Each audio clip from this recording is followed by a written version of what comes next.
Good morning, students. So, in the previous lecture, we have discussed the supervised machine learning और supervised learning किस तरीके से काम करती है वो भी हम लोगों ने देख लिया. Now we will discuss the unsupervised machine learning और we will see कि किस तरीके से unsupervised machine learning काम करती है. आप लोगों को डिसएडवांटेजेस में मैंने बताया था कि मशीन लर्निंग जो सुपरवाइज मशीन लर्निंग है वो मेरे लिए जो कॉम्प्लेक्स टास्क होते हैं उसके लिए काफ़ी डिफ़िकल्ट होती है, तो उसके लिए काम में आती है unsupervise machine learning. There are many cases in which we do not have the label data. अब सबसे इंपॉर्टेंट चीज़, सुपरवाइज लर्निंग के अंदर लेबल डेटा था. मेरे को पता था लेबल डेटा का मतलब कुछ डेटा जो है टैग किया हुआ होगा मेरे आउटपुट से, ठीक है. कुछ जो मेरे आउटपुट वैल्यूज़ होंगी वो मेरे इनपुट ट्रेनिंग डेटा सेट के अंदर दी जाएगी.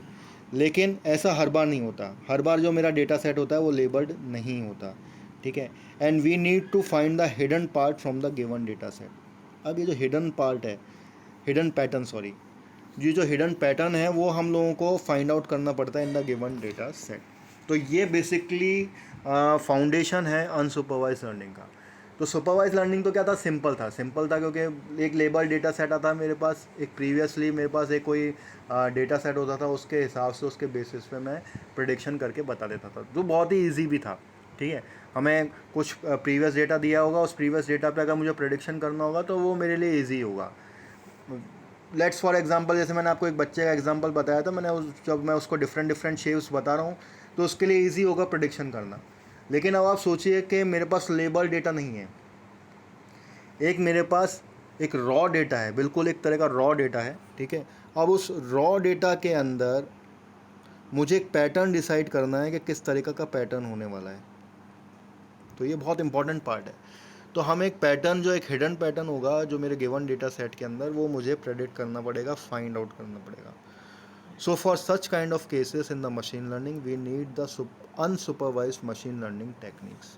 तो जहाँ पर भी रॉ डेटा होगा, जहाँ पे हमें एक पैटर्न को फाइंड आउट करना पड़ेगा उस गिवन डेटा सेट के अंदर, उन तरह की मशीन लर्निंग टेक्निक्स को हम क्या बोलते हैं, अनसुपरवाइज्ड मशीन लर्निंग टेक्निक्स.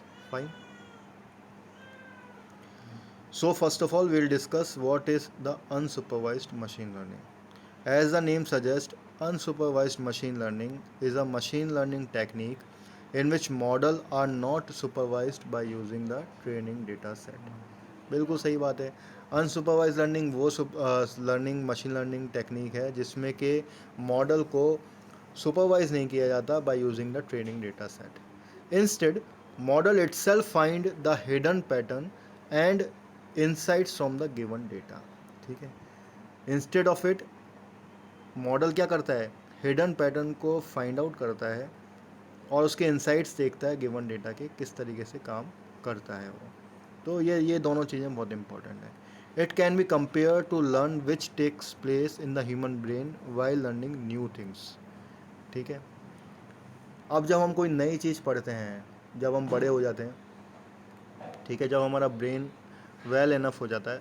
अभी जो मैं सुपरवाइज लर्निंग कर रहा था, उस सुपरवाइज लर्निंग के अंदर क्या था कि एक टीचर और स्टूडेंट का रिलेशनशिप था. लेकिन जब स्टूडेंट बड़ा होकर जब मैच्योर हो जाता है, जब एडल्ट हो जाता है, जब वो सेल्फ डिसीजन लेने लग जाता है according to the pattern which he seeing, he और शी इज़ सीइंग.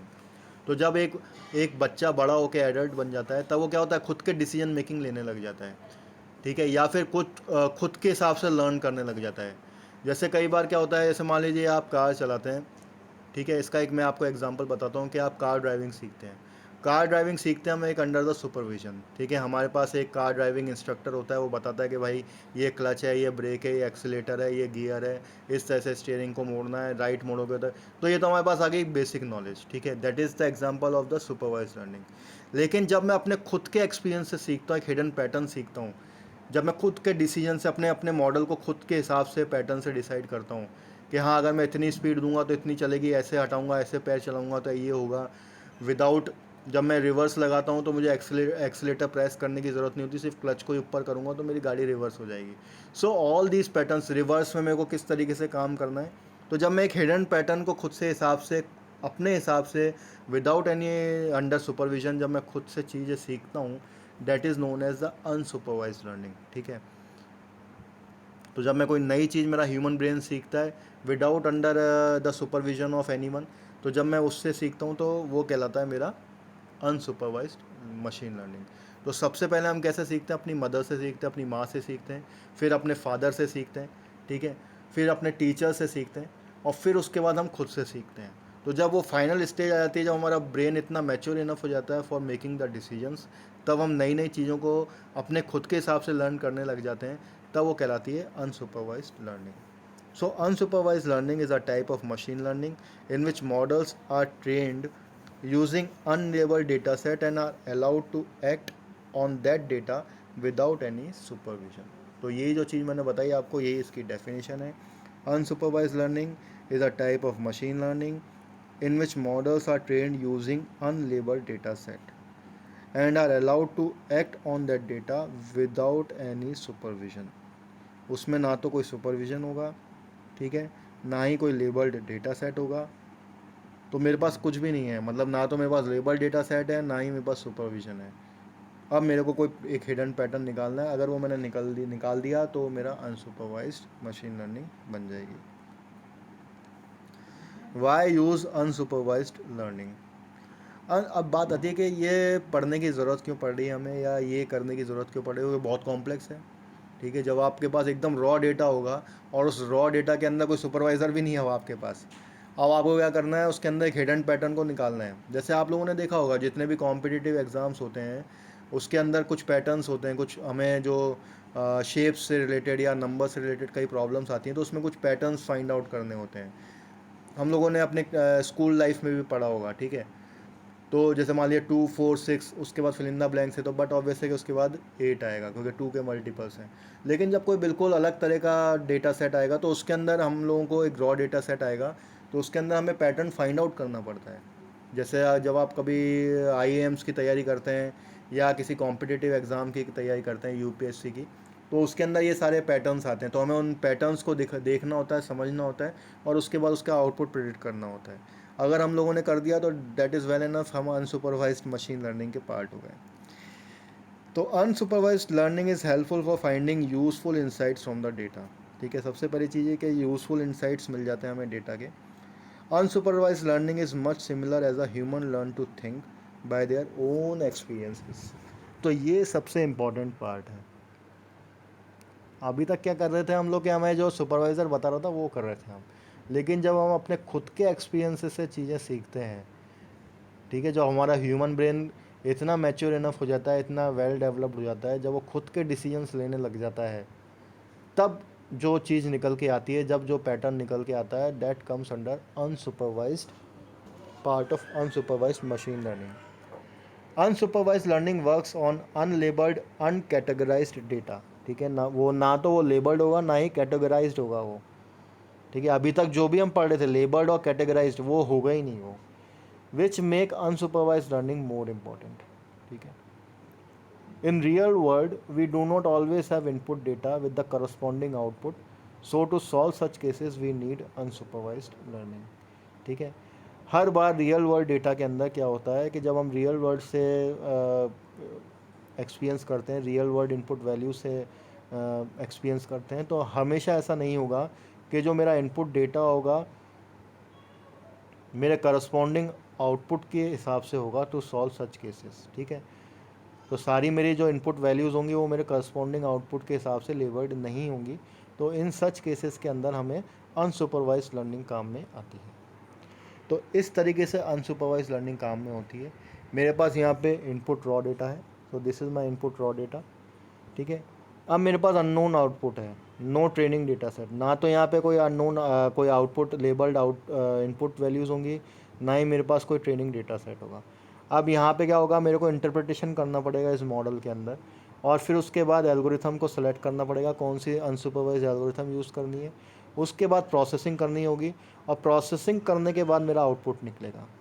देखिए जैसे इस एग्जांपल में आप देख रहे हैं कि मेरे पास 3 कलर के डॉट्स हैं, एक तो रेड कलर का डॉट है, एक ग्रीन कलर का डॉट है, एक पर्पल कलर का डॉट है। तो सबसे पहले मेरे को क्या करना पड़ेगा, इस पैटर्न को समझना पड़ेगा। इस पैटर्न को समझने के लिए मुझे मॉडल इस तरीके से लेना पड़ेगा, क्योंकि ये अनसुपरवाइज लर्निंग है, क्योंकि ना तो यहाँ लेबल डेटा है ना कैटेगोरिकल डेटा है, एकदम रॉ डेटा है, ठीक है। तो सबसे पहले मेरे को मॉडल को ये समझना पड़ेगा कि ये अनसुपरवाइज लर्निंग है, ठीक है। दूसरा, उसके बाद कौन से एल्गोरिथम इस मॉडल पे लगाई जाए जिससे कि प्रोसेसिंग बिल्कुल सही हो सके। तो फिर मैं उसकी प्रोसेसिंग करूँगा। प्रोसेसिंग करने के बाद मैं फिर उसके आउटपुट दूंगा कि हाँ भाई ये तो मेरा रेड कलर का डेटा था, ये मेरा ग्रीन था और ये मेरा पर्पल था, ठीक है। सो this is the overview of the unsupervised learning. अब बात करते हैं हम किस तरीके से अनसुपरवाइज लर्निंग काम करती है। तो यहाँ पे आप देख रहे हैं मेरे पास कैट्स और डॉग्स हैं, ठीक है। अलग अलग शेप के कैट्स हैं, अलग अलग शेप के डॉग्स हैं। अब मुझे इसमें देखना है कि कैट कौन सी है और डॉग कौन सा है। आप देख रहे हैं डॉग मेरे पास अलग अलग साइजेस के हैं, एक बड़ा डॉग भी है, एक पपी है। तो इस तरीके से suppose the unsupervise learning algorithm is given a input data set containing the image of different types of cats and dogs, ठीक है। मेरे पास डिफरेंट डिफरेंट टाइप्स के कैट्स एंड डॉग्स हैं। The algorithm is never trend upon the given data set. तो मेरी कोई ऐसी algorithm नहीं है जो कभी इस पर ट्रेंड हुई हो, which means it does not have any idea about the features of the data set. मेरे पास इन डेटा सेट के फीचर्स का कोई आइडिया नहीं है कि किस तरह का मेरे पास डेटा सेट आने वाला है। The task of the unsupervise learning algorithm is to identify the image features on their own. अब मुझे क्या करना है, जो मेरे पास इमेजेस आ गई हैं, अकॉर्डिंग टू द इमेजेस जो मेरे पास आएंगी उसमें मेरे को खुद के फीचर्स निकालने हैं, आइडेंटिफाई करने के कौन कौन से मेरे को फीचर्स देखने हैं। जैसे कि फेस का है, कैट्स का अलग होता है, डॉग्स का अलग होता है, डॉग्स के फीचर्स अलग होते हैं। तो वो अकॉर्डिंग ऑन माई ओन मुझे उन फीचर्स को अलग अलग कैटेगराइज करना है, सेपरेट करना है। Unsupervise learning algorithm will perform this task by clustering the image data set, ठीक है। तो मुझे क्या करना है, यहाँ पे क्लस्टर बनाने हैं, clustering the data set into the groups according to the similarities between the images. तो बेसिकली अनसुपरवाइज लर्निंग क्या होता है, इमेजेस पे काम करती है। तो जैसे जैसे मेरे पास इमेजेस आती जाएंगी उसके हिसाब से मैं क्लस्टर बनाता जाऊँगा, और क्लस्टर बनाने के हिसाब से फिर मैं उनको कैटेगराइज कर सकूँगा कि हाँ भाई ये तो शेप जो है, ये जो इमेज की जो मेरे पास शेप आ रही है, ये कुछ कुछ कैट की तरह है या कुछ कुछ ये डॉग की तरह है। तो इसके हिसाब से मुझे खुद ही उनके फीचर्स को आइडेंटिफाई करना पड़ेगा और उसके बाद मेरे को मॉडल को ट्रेन करना पड़ेगा। तो आप यहाँ पे देख सकते हैं ये तो मेरे पास अनलेबल्ड डेटा है, इनपुट डेटा है। ये इंटरप्रिटेशन करूँगा मैं फीचर्स पे, इनके अकॉर्डिंग टू द फीचर्स जो इनके किस तरह की इमेजेस हैं मेरे पास आ रही हैं। आप लोगों ने देखा होगा डॉग की जीभ बाहर निकली रहती है कई बार, और उनका जो फेस का जो फीचर्स होते हैं वो कैट से डिफरेंट होते हैं। इसके हिसाब से मैं इनको कैटेगराइज करूँगा, इनके क्लस्टर बना दूँगा और फिर उसको पास करूँगा एल्गोरिथम पर और फिर प्रोसेसिंग करूँगा। और प्रोसेसिंग करने के बाद फिर मैं ये देख सकूँगा कि हाँ ये मेरा डॉग है और ये मेरी कैट है, ठीक है। तो इस तरीके से अनसुपरवाइज लर्निंग में मॉडल को डिज़ाइन किया जाता है, ट्रेन किया जाता है। तो बेसिकली इसमें क्लस्टरिंग की जाती है। Fine. So here is the explanation of that unsupervised learning example. So here we have taken an unlabeled input data, which means it is not categorized and corresponding outputs are also not given. ना तो इसके corresponding output दिए हुए हैं, ना ही मेरा जो data है वो categorized है. Now this unlabeled input data is fed to the machine learning model in order to train it. ठीक है, अब ये unlabeled data, unlabeled raw input data machine को दे दिया जाता है, मॉडल को दे दिया जाता है.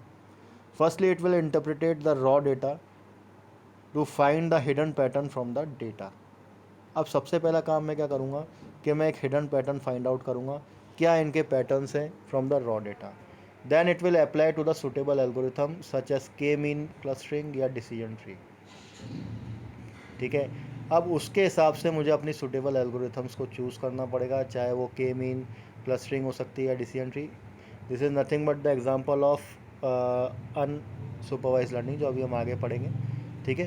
तो अकॉर्डिंग टू द मॉडल जो भी हमारा आउटपुट आ रहा होगा उसके हिसाब से मैं एल्गोरिथम, जिसके हिसाब से मतलब जो भी पैटर्न हम लोग हिडन पैटर्न फाइंड आउट करेंगे उसके हिसाब से हमें एल्गोरिथम यूज़ करनी पड़ेगी।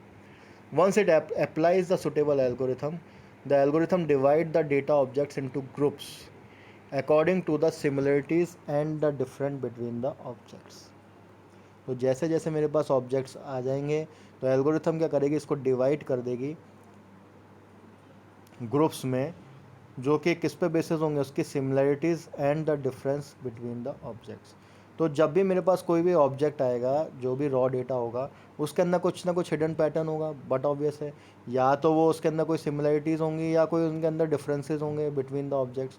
तो according to the similarities and the differences, algorithm क्या करेगी, उसको डिवाइड कर देगी इनटू द ग्रुप्स। ठीक है, उसके हिडन पैटर्न के हिसाब से उनको ग्रुप्स में डिवाइड कर देगी। These groups are nothing but the clustering. Now we'll talk about the types of unsupervised learning. So basically there are two types of unsupervised learning problem. पहली चीज़ तो होती है क्लस्टरिंग, दूसरा होता है एसोसिएशन। ठीक है, now we'll see first of all what do you mean by the clustering. Clustering is a method of grouping the object into clusters.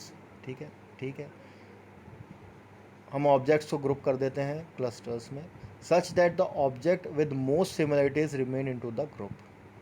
तो जिन ऑब्जेक्ट्स की ज़्यादा से ज़्यादा सिमिलरिटीज़ होती हैं उनको हम ग्रुप में रहने देते हैं, and has a less or no similarities with the objects of the another group. तो जिन ग्रुप्स की ज़्यादा से ज़्यादा सिमिलरिटी होगी उनको तो एक ग्रुप में रख देंगे, जिन ग्रुप्स की बहुत कम सिमिलरिटीज़ होंगी या नहीं होंगी उनको हम अदर ग्रुप में रख देंगे। ठीक है, cluster analysis find the commonalities between the data objects and categorize them as per presence and the absence of these commonalities. उसके बाद क्लस्टरिंग एनालिसिस क्या होगा, वो फाइंड करेगा कॉमन कितनी चीज़ें हैं, ठीक है, बिटवीन द डेटा ऑब्जेक्ट्स, और फिर उसको कैटेगराइज कर देगा as per presence and the absence of the common things. तो सबसे पहले तो कॉमनलिटीज़ मतलब कॉमन फीचर्स निकाले जाएंगे, और कॉमन फीचर्स निकालने के बाद क्लस्टर एनालाइज करेगा between the objects, data objects, and categorise them as per the presence and the absence of these commonalities. तो सबसे पहली चीज़ तो वो देखेगा कि उनको ग्रुप कर देगा according to the similarities and the differences, और उसके बाद कितनी कॉमनलिटीज़ प्रेजेंस हैं और कितनी एब्सेंट हैं उसके बेस पे क्या होगा, उसके बेसिस पे क्लस्टरिंग एनालिसिस होगा। Association, an association rule is the unsupervised learning method which used for finding the relationship between the variables in the large data set। ठीक है, एसोसिएशन के अंदर वेरिएबल्स के बीच में रिलेशनशिप को फाइंड आउट किया जाता है। ठीक है, लार्ज जब जब बहुत बड़ा डेटा सेट होगा, डेटाबेस होगा, उसमें हम क्या करते हैं, रिलेशनशिप देखते हैं between the variables. It determines the set of item date occurs together in the data set. ये डिटरमाइन करता है set of items date occur together in the data set. Association rule makes marketing strategies more effective. ठीक है, marketing strategies को plan करने के लिए association काम में आता है। जैसे कि for an example such as people who buy X item, suppose अगर कोई इस पर्सन है जो ब्रेड खरीदता है, वो बट ऑब्वियस है कि वो टेंड टू परचेज करेगा बटर एंड जैम आइटम। ठीक है, so a typical example of association rule is the market basket analysis. तो क्या होता है कि आप लोगों ने देखा होगा कई जो डिपार्टमेंटल स्टोर्स होते हैं उनके साथ, जैसे मान लीजिए अरहर की दाल है, तो अरहर की दाल के साथ चावल भी रखा हुआ मिलेगा आपको, या फिर दोनों का कॉम्बो मिलेगा आपको कम रेट पर। जैसे 1 किलो अरहर की दाल होगी तो उस पर कॉम्बो रेट मिलेगा 1 किलो चावल के साथ। अगर आप दोनों चीज़ें खरीदेंगे तो आपको थोड़ा कम रेट में मिलेगा। उसी तरीके से मान लीजिए आपका पेस्ट है, तो पेस्ट के साथ आपको टूथब्रश मिलता है फ्री, या टूथब्रश और पेस्ट की जो रेट होगी वो मतलब थोड़ी कम होगी अगर आप इंडिविजुअल पेस्ट को ख़रीदेंगे और इंडिविजुअल ब्रश को ख़रीदेंगे। उसी हिसाब से आप लोगों ने देखा होगा कई जैसे डिटर्जेंट पाउडर्स होते हैं, डिटर्जेंट पाउडर्स ज़्यादा क्वांटिटी में भी मिलते हैं, या फिर आपके जो बर्तन धोने के साबुन होते हैं वो ज़्यादा क्वांटिटी में मिलते हैं। ठीक है, और कई बार शुगर के साथ दाल मिल जाती है। तो ये these are the marketing strategies. ये कैसे निकाली जाती है, ये देखी जाती है कि कस्टमर क्या क्या चीज़ें बाय कर रहा है। ठीक है, जैसे मान लीजिए बच्चे हैं तो बच्चे चॉकलेट भी खरीदते हैं, तो चॉकलेट के साथ बच्चों के आइटम भी रख दो आप, जैसे सॉक्स रख दो, उनके उनके गारमेंट्स रख दो। तो उस हिसाब से ये चीज़ आपको कभी एनालिसिस करनी हो तो आप कभी बिग बाज़ार जाइए। ठीक है, आप बिग बाज़ार को विज़िट करिए। बिग बाज़ार के अंदर मार्केट स्ट्रेटजीज़ बहुत ज़्यादा इंप्लीमेंट की जाती हैं। ठीक है, जैसे आपको शर्ट ख़रीदनी है, टी शर्ट ख़रीदनी है, तो उसके साथ जीन्स आपको लगी हुई मिलेगी।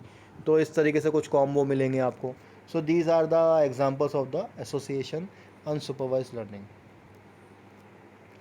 अब हम बात करते हैं कि अनसुपरवाइज्ड लर्निंग के अंदर कौन कौन सी जो एल्गोरिथम्स हैं वो काम में आती हैं। के मीन्स क्लस्टरिंग। के मीन्स क्लस्टरिंग सबसे पॉपुलर है।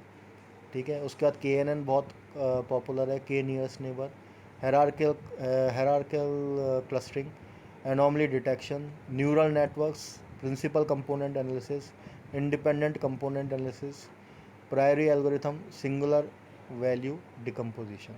सो all these are the example of clustering algorithms.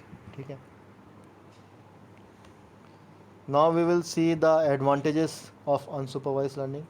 Unsupervised learning is used for more complex tasks as compared to supervised learning, because in unsupervised learning we don't have any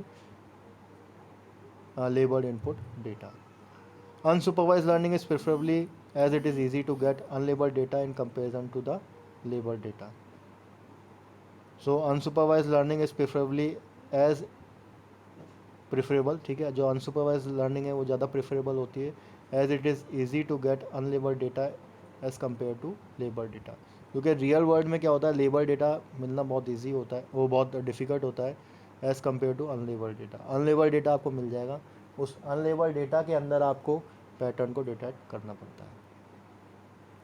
Disadvantages of the unsupervised machine learning. Unsupervised learning is intrinsically more difficult than supervised learning as it does not have corresponding output.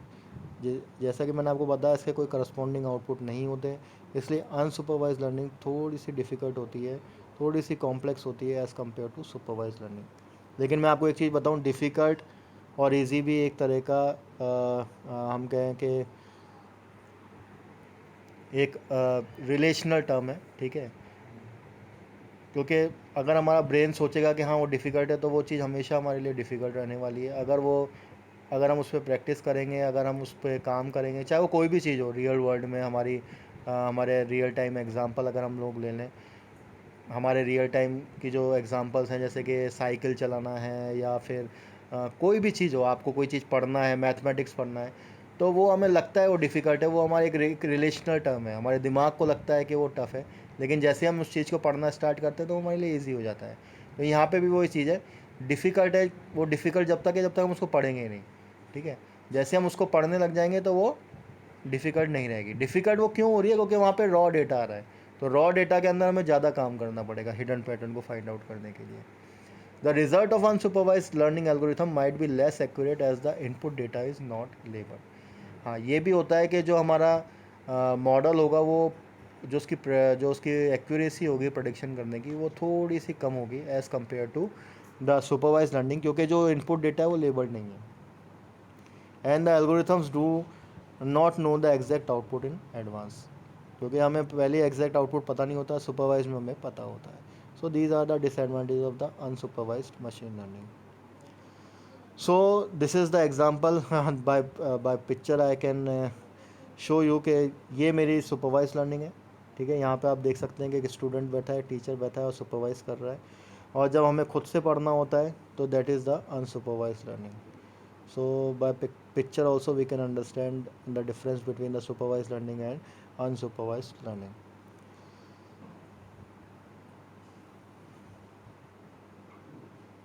So here we can see that supervised learning and the unsupervised learning are the two different techniques of machine learning, but both the techniques are used in different scenarios and different data sets. तो different scenarios में different data sets में वो काम में आती हैं. Supervised learning is a machine learning method in which models are trained using labeled data. In supervised learning model, we need to find out the mapping to map the input variable with the output variable. ठीक है. y is equal to fx. ठीक है. मैंने आपको बताया था input variable और output variable में कोई ना कोई रिलेशनशिप होना चाहिए. और there are two types of problem हम लोग डिस्कस कर चुके हैं, classification and regression. Example, suppose we have an image of different type of fruits. Task of our supervised learning is to identify the fruits and classify them accordingly. तो इसके अंदर हम लोग प्रेडिक्ट कर सकेंगे. ये मैं आपको पहले डिस्कस कर चुके हैं हम ये सब चीज़. अनसुपरवाइज लर्निंग भी जो होती है वो क्लस्टरिंग और एसोसिएशन पे होती है. Unsupervise learning is another machine learning method in which patterns inferred from the unlabelled input data. ठीक है. हमें पैटर्न्स को फाइंड आउट करना पड़ता है. इन्फर्ड का मतलब फाइंड आउट, डिटरमाइन करना पड़ता है. The goal of the unsupervise learning is to find out the structure and the pattern from the input data. Unsupervised learning does not need any supervision. Instead it finds pattern from the data by its own. ठीक है, इसके लिए to understand unsupervise learning we will use the example given above. So unlike supervised learning, here we will not provide any supervision to the model. We will just provide the input data set to the model and allow the model to find out the pattern from the data. With the help of suitable algorithm, the model will train itself and divide the fruits into different categories according to the most similar features between them. तो जैसे हमने अभी fruit का example यहाँ discuss किया, तो यहाँ पे भी हमने वही चीज़ डिस्कस करी। इसमें हमें लेबल डेटा नहीं मिलेगा, अनलेबल डेटा मिलेगा, और हमें खुद से बाय और ओन एक्सपीरियंस हमें पैटर्न को फाइंड आउट करना पड़ेगा। The supervised learning and unsupervised learning both are machine learning methods, and the selection of any of these learning depends on the factor related to the structure and the volume of your data set and the use case of the problem. अब selection किस तरीके से करना है वो according to the structure होगा और volume of your data set. Volume बहुत ज़्यादा है तो अनसुपरवाइज्ड होगा, कम है लेबल्ड है तो अकॉर्डिंग अब हम लोगों को पता चल गया कि सुपरवाइज्ड क्या है अनसुपरवाइज्ड क्या है, तो किस तरह का डेटा सेट हमारे पास है अकॉर्डिंग टू इट हम लोगों को अपनी लर्निंग मेथड को चूज़ करना पड़ेगा। So here is your assignment, write the difference between the supervised and unsupervised machine learning.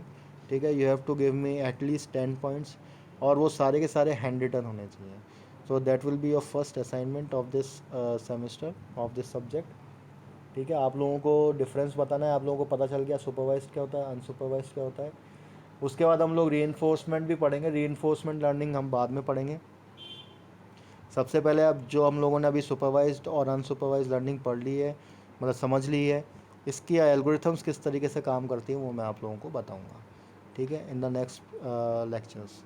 तो this in this assignment you have to tell me the difference in 10 points and it has to be the hand written. आप उसको scan करें और फिर हमें को send करें। So by this I end up the lecture. Thank you.